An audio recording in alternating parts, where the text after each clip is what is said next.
from this year. But the NYSE circuit is not just California, right? It's a number of states and covers a huge percentage of the population in the country. Right. So I think these are significant changes, and we often see other states, including New York, follow. So beginning with California now, in 2017,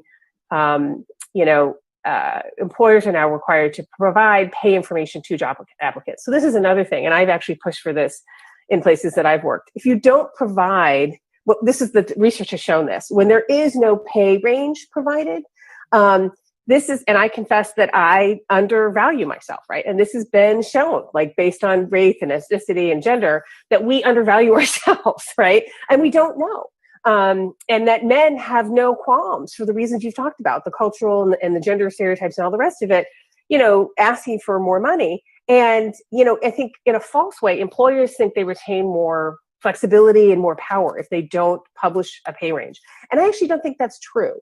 And what we know is when the pay range is provided, that we do see the pay gap, go away in these employers. And so, it's something, I can't say strongly enough, right? And you can do a pay range, right? Like that's the other thing I just want to say, right? Pay information does not mean doesn't mean that you just say you're going to pay whoever you hire, $42,000. That's not what that means.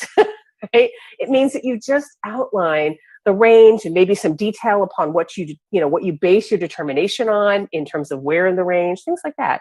And we find that non-white male applicants really utilize that information to their benefit. And it does really address the pay gap.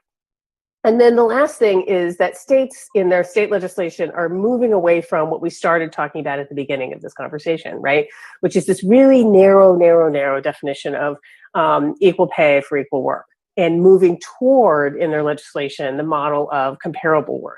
And I think that's probably long-term, and Sue, I'd be curious to hear what you think.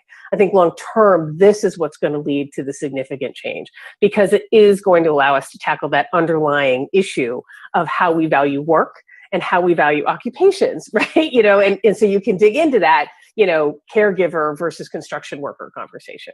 I think it's going to, I'd be curious as a litigator to think what it poses some challenges too.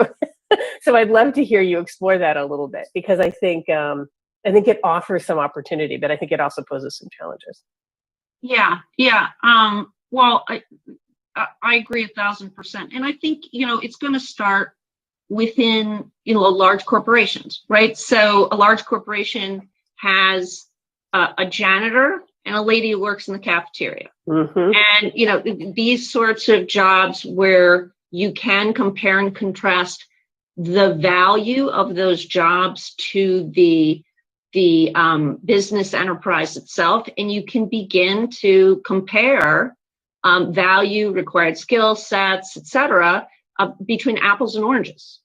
And when we finally get to that apples to oranges comparison, even if we start within a corporation as opposed to, people who work in hospitals versus people who work on construction sites, that will take us a long way there, right? And the other thing I was going to say about something you said earlier, Robin, is about transparency in interviewing and knowing what the pay scale is.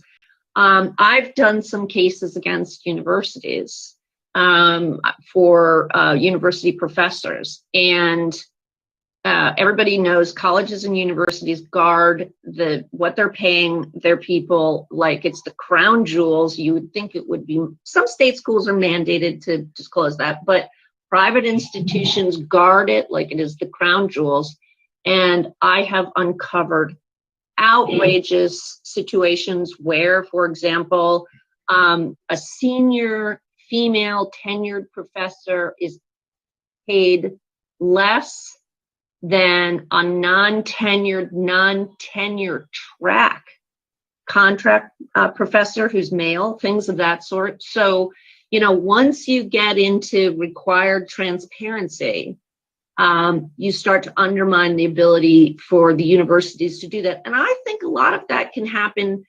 It's certainly discriminatory, but it's not like some dean saying, let's pay the women less. It's one decision that just gets on a life of its own. And maybe that's one dean, and 2 years later, they bring in somebody else. And maybe that's another dean that negotiates that.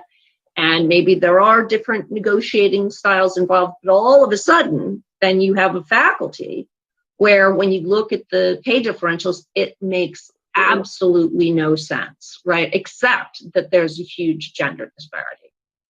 Yeah, I personally experienced this. I taught, I was a tenure track law professor at the University of North Dakota, which is a Sunshine State. So total transparency, no pay gap, right? And you would, I will just say, I think stereotypically people would think North Dakota, really? Yes. Because people would perceive that to be very progressive. And for them, it was, and we were a Sunshine